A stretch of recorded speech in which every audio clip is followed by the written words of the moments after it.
Welcome to ODD TV. Kill the programming.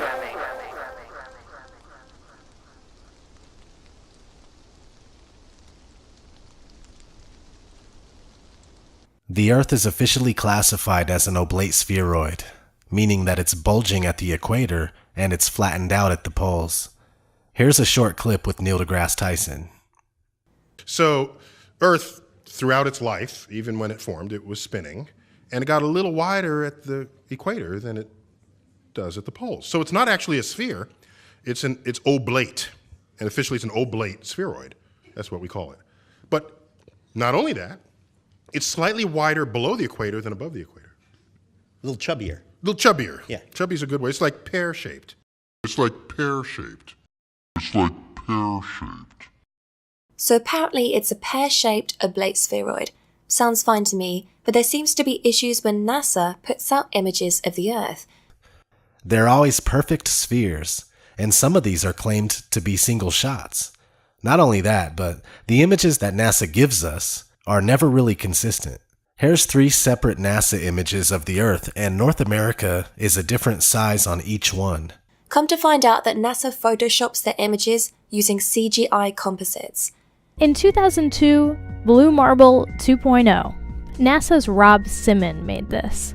And it had wide appeal too. For example, it ended up as the default background on the iPhone. So the land layer here comes from the Moderate Resolution Imaging Spectroradiometer aboard Terra. They stashed the clouds for later, went onto the ocean. That came from an instrument that measures phytoplankton in the sea. Where it was low, I colored it dark blue because they're low mostly in mid-oceans. And then where it's a little bit higher, it was like a little bit brighter green. Then add the clouds back in. It is photoshopped, but it's has to be.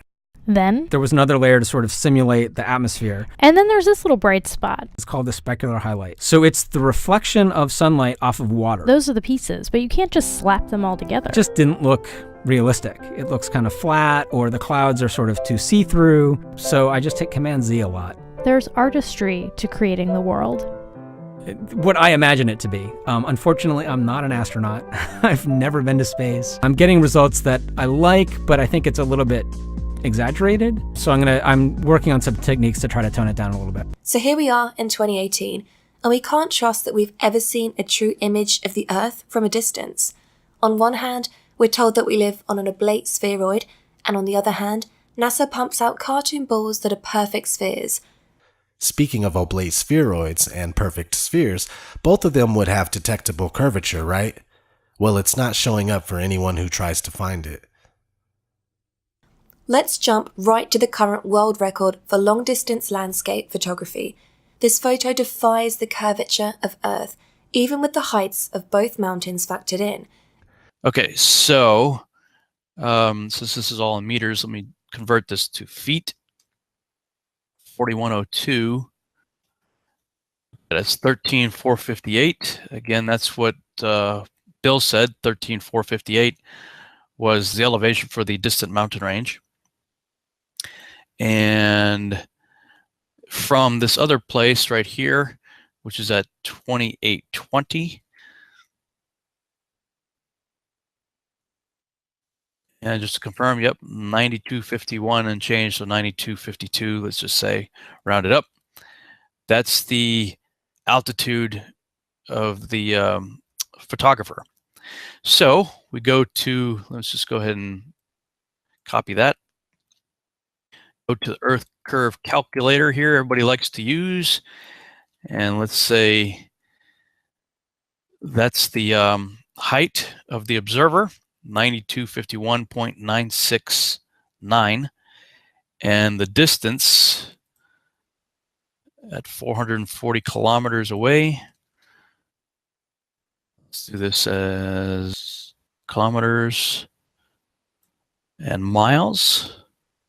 273.403. 273.403. So, what is supposed to be hidden?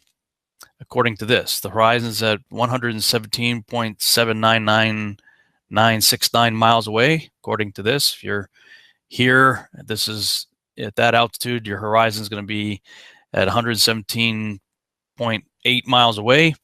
And the target over here should be 16,140.1805 below your ability to see it. So let's do something else here. We'll use a little calculator here and see what the difference is. 16,140.1805.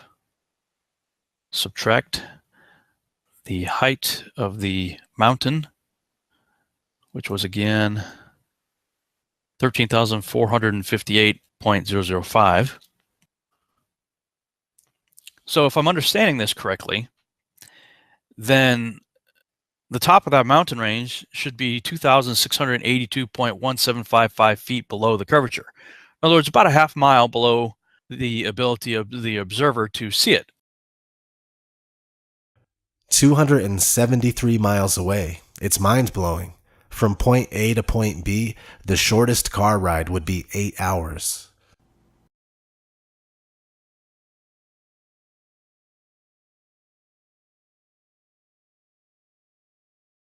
Here is a picture of the Bolivian salt flats. This is over 4,000 square miles and is called the world's biggest mirror. This place is so flat that it defies the curvature of the Earth. There are many instances of people documenting the non-existence of curvature. These are just a couple of my favourites. Another way we know that curvature doesn't exist is because of amateur balloons. This one reached a height of 121,000 feet, and you'll notice that the horizon is at eye level. This is inconsistent with a sphere, as you would have to look down to see the horizon as you ascended.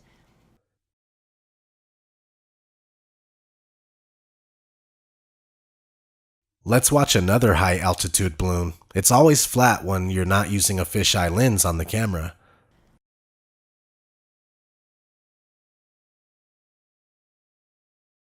Cameras with fisheye lenses force a curve onto the image.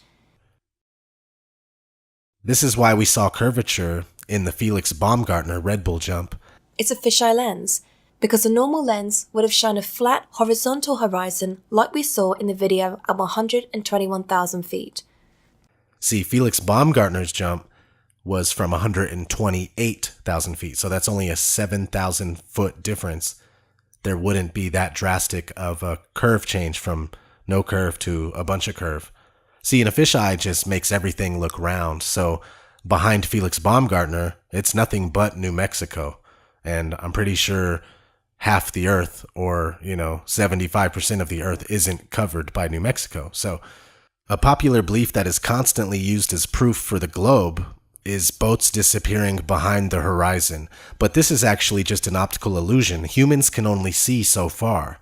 But with super zoom cameras like the Nikon P900, or even just a telescope or some binoculars, you can bring back ships and boats that have appeared to go over the supposed curve of the Earth.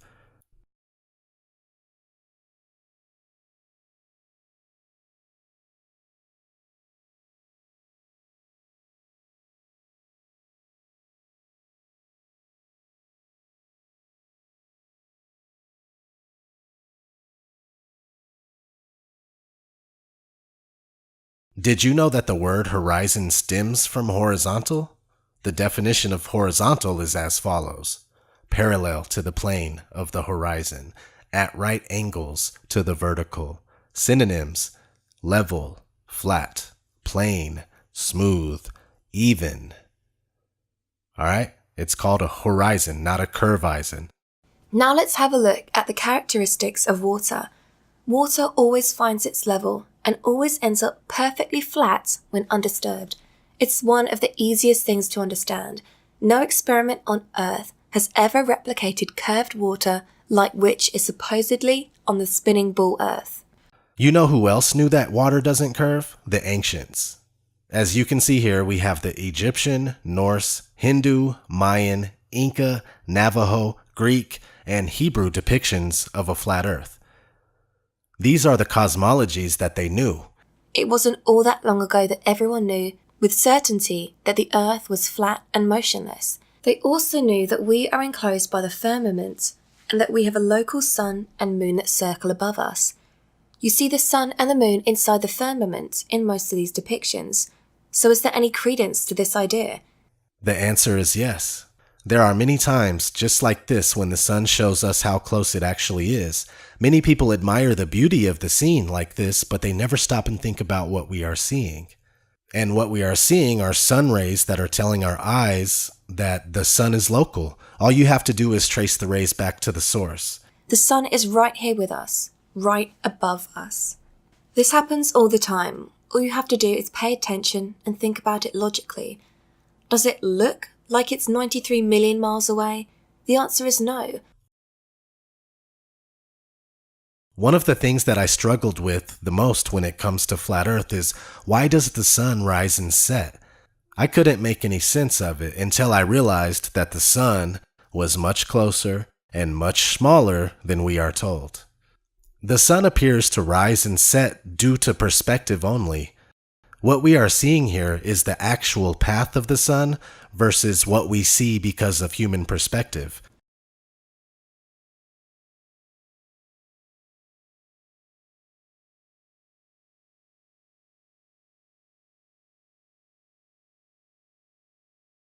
It seems as if it's rising and setting, but it's just coming and going. It's the sun as well as the moon that do the moving across the sky. The Earth is not moving whatsoever. Also, you see here that the sun does, in fact, shrink as it gets further away, but only if the atmospheric conditions are right. When it's really humid, the sun gets magnified. When it's dry out, you pretty much see the sun for its true size as it comes and goes.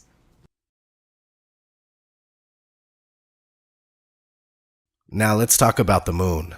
Here's a normal moon in the night sky. We are told that the moon is 238,000 miles away. The funny thing is that the Tycho crater, which is said to only be 53 miles in radius, is perfectly visible to us from Earth at this distance. So I tried to figure out a way to test if we would be able to see the Tycho crater from a distance of 238,000 miles away. I went to Google Earth and I made a 53-mile radius in Texas, as you can see here.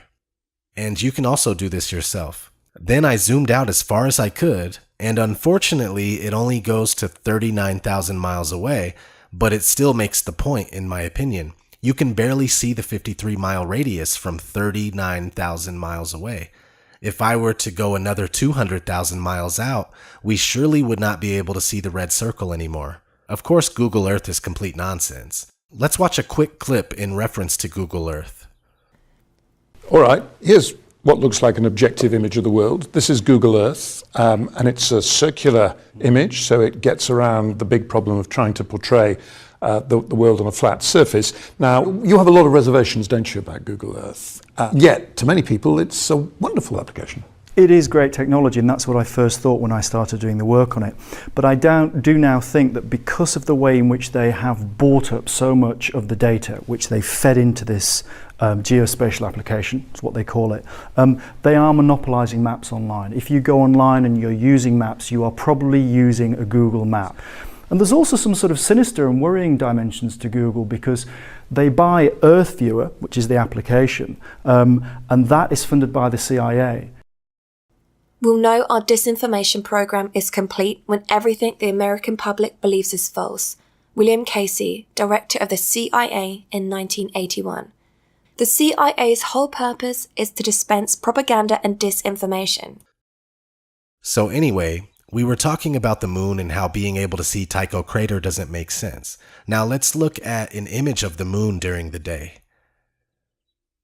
Now just think about this. Why would we ever see the moon during the day? I mean, if it's 238,000 miles deep into the darkness of outer space, how does it show up in our blue sky? The answer again is because it's local, just like the sun, just like the ancients depicted in their models, and just like many flat earthers propose today. To be fair, we are not sure of the exact layout and model, but we do know two things for sure. The Earth is a level plane and it doesn't move at all. Everything after that, we are still trying to figure out. How do lunar eclipses work, you ask? Well, certainly not like we are told. We see the shadow of Earth on the moon and it appears to be round, therefore we live on a ball. But whatever is causing the shadow on the moon, we don't even know. It's not the Earth. There's been so many instances of lunar eclipses where the sun and the moon are both above the horizon while the eclipse is taking place. Look it up for yourself. It's called a selenilion. And you can find websites that'll tell you. I'll show you one right here. What makes October 8th lunar eclipse so special? It's an impossible occurrence. It says, on Wednesday early morning, those watching the sky in North America will be able to witness the most unique total lunar eclipse yet. Though lunar eclipses happen twice a year, you might be upset to miss this one, as this rare type of eclipse will occur while the sun is still up. Now, how is the Earth causing the shadow on the moon if the sun is still up above the horizon with the moon? In an old book by F.H. Cook called The Terrestrial Plane, it says this: according to the globular theory, a lunar eclipse occurs when the sun, earth, and moon are in a direct line. But it is on record that since about the 15th century, over 50 eclipses have occurred while both sun and moon have been visible above the horizon. Now, let's have a look at the stars. When you look at the time-lapse videos of the stars, they all move uniformly. This might make sense on a spinning globe if the only thing we were doing was spinning. However, mainstream science not only tells us that the Earth is spinning at 1,000 miles per hour, but we are also told that we orbit around the Sun at 67,000 miles per hour. In addition to that, our solar system, Earth and all, whirls around the center of the galaxy at 490,000 miles per hour. And finally, the entire Milky Way galaxy is traveling through space at over 1 million miles per hour. Keep in mind that none of these motions have ever been proven, not even Earth's supposed rotation. With all of these motions considered, is this what we would see night after night for thousands of years? No.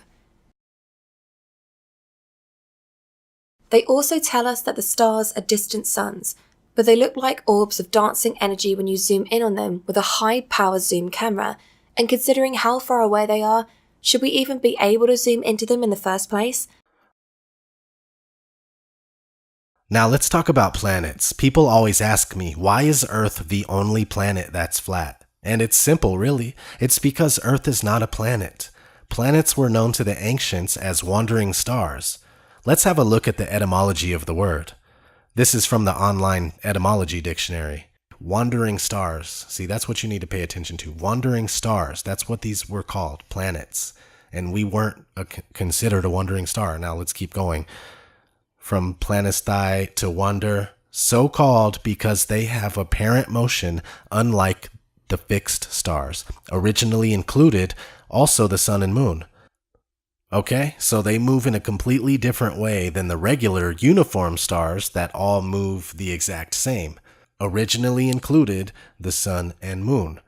Also, Earth was originally not included because it's not a planet, it's a plane. You can find the planets of the universe encoded in our weekdays. Sunday is Sun. Monday is Moon. Tuesday is Mars. Wednesday is Mercury. Thursday is Jupiter. Friday is Venus. Saturday is Saturn. All 7 wandering stars are accounted for. You're probably wondering about Uranus, Neptune, and Pluto. Well, as you may know, Pluto was demoted from planet status in 2006, and there is much debate online as to whether Uranus and Neptune should even be considered. If not, then we are back at 6 planets, but that's including the Earth. Take away the Earth because it's not a planet and add the Sun and Moon back in, and we're back at the original 7 planets. Now let's have a look at what we are told the solar system looks like. Central Sun, hence heliocentric, and the planets all going around it. Now, just like pictures of the Earth, you can't find any real pictures of the so-called solar system. Here's what you get when you do a search for real pictures of the solar system. A bunch of cartoons.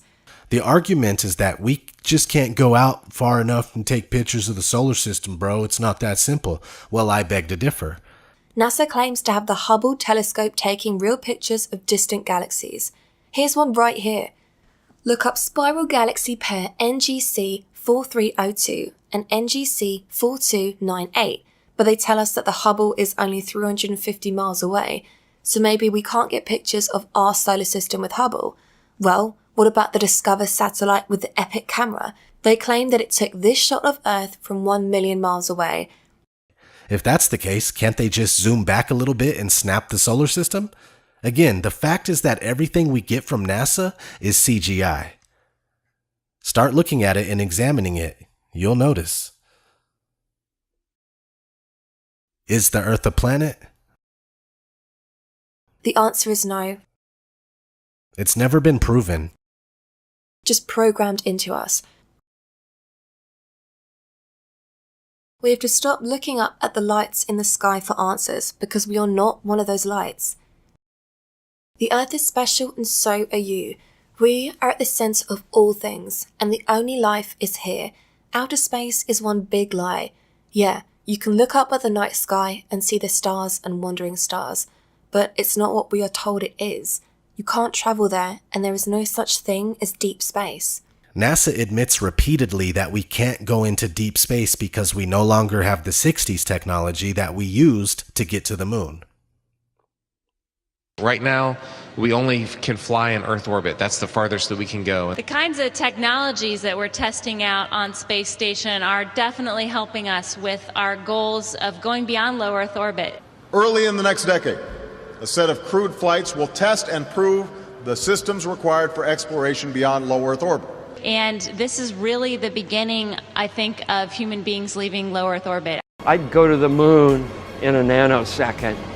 The problem is we don't have the technology to do that anymore. We used to, but we destroyed that technology, and it's a painful process to build it back again. I haven't seen anything that indicates the telemetry data is even in existence, and as I said, even if we had it, we don't have the machines to play it back. Unfortunately, I'm afraid I can't really give you much of a clue as to where this data ended up and whether it still exists or not. See, can't go past low Earth orbit. That equals can't get past the barrier, also known as the dome or the firmament.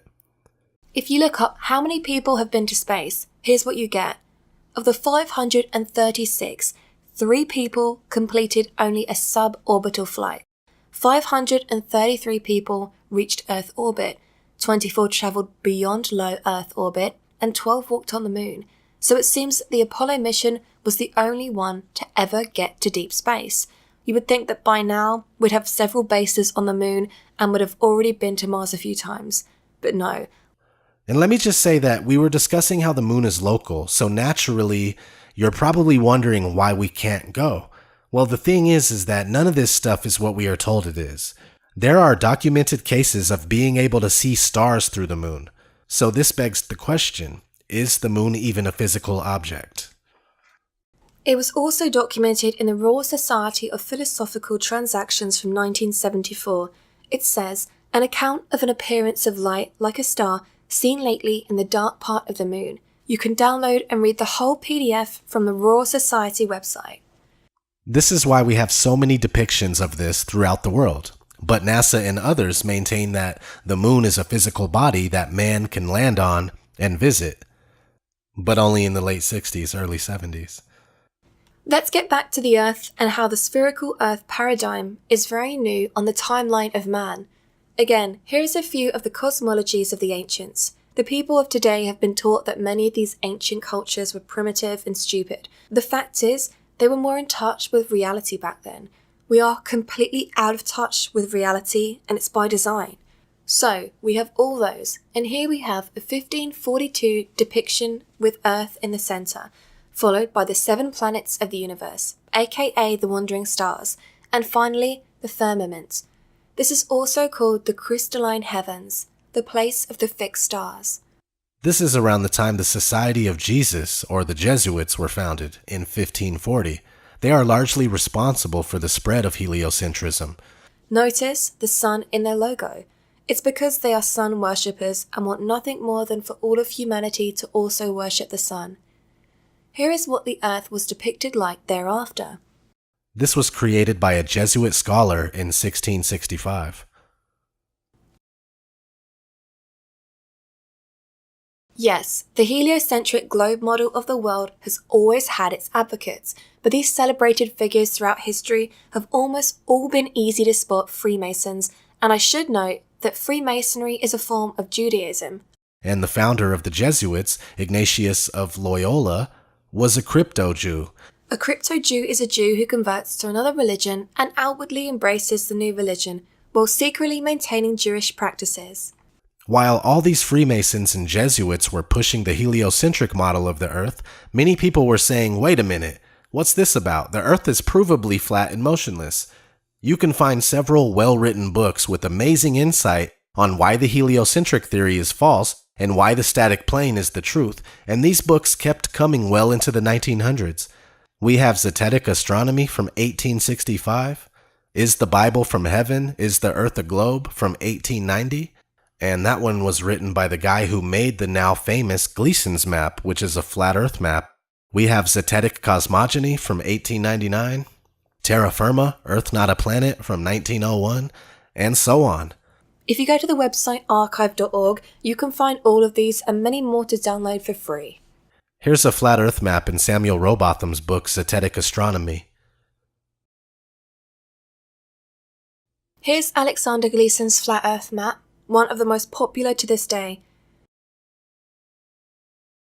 Here's one from a flat Earth advocate named William Carpenter. You see that they all look very similar as far as layout of the land. We have the known countries and continents in the middle, surrounded by Antarctica, which is not a continent but a perimeter of ice. Now, we don't know for sure if this map is accurate, but I personally believe there is something to all of this. If you research Operation High Jump and Operation Deep Freeze, you'll see that a lot was going on in Antarctica during the 1940s and 50s. Admiral Richard E. Byrd was leading numerous expeditions there. Conveniently enough, in 1959, the Antarctic Treaty was established, just 1 year after NASA was created. And the treaty puts Antarctica off limits to normal people. You can only go if you and your reasons are approved by the proper authorities. Another way you may be able to go is on a guided tour. Why is it that the countries of the world are constantly at war with each other, but they will all adhere to the Antarctic Treaty without any issues? Well, that's because all the world is a stage. The said poles of the Earth, whether south or north, are surrounded by strangeness. While the Antarctic is out of bounds for the public, the North Pole is said to not have any land, just a floating ice sheet that expands and contracts from season to season. What's interesting is that the North Pole was often depicted with land in maps prior to the mid-1600s. I've found several maps with land at the North Pole, including the Mercator North Pole projection. Again, all of these maps are from before the mid-1600s, when all of the sudden, maps that no longer contained the Arctic land were being pumped out. I personally believe that there is still land at the North Pole. Why would they lie about all of this? Well, when you sit down and you really think about it, it's simple. The Big Bang, evolution, spinning ball Earth, chaotically darting through infinite space where eventually our sun will die out, creates the ultimate mind control. This set of beliefs leads to a mentality that nothing matters and everything, including you, are nothing more than an accident. This is far from the truth. You are very powerful, and the ruling class is scared of your potential. This is why people are required to take vaccines and suckered into taking flu shots. This is why they spray chemicals above our heads all day, every day. Chemtrails have several purposes, and some include slow kill of not only the populations, but the soil too, so we can't grow food in the future. All the food will have to come from corporations with employees that have to wear hazmat suits while applying the chemicals that you're going to eat. Nestle wants to own water. All of it. The CEO of Nestle called the idea that water is a human right extreme. And global warming? It's a fallacy. It's a trick put into place to make you think that the polar ice caps are melting and it's your fault. We are completely enslaved, programmed and brainwashed by the educational system and the mainstream media. constantly kept in fear and in debt, so you can never really stop and think about all of this. It's absolutely appalling, all the things they're doing to us. Research legal name fraud and crown copyright for proof that birth certificates are merely receipts and that we are unknowingly giving ourselves over to the rulers. Everything that's used against us is to keep us dumbed down and preoccupied so that we can never figure this out and make moves. It's time to wake up. Another reason for lying about the shape of the earth and making it into a ball is because when you turn it into a ball, you can cut off any land you want and keep it hidden. For example, we will take this map, we will cut out a piece,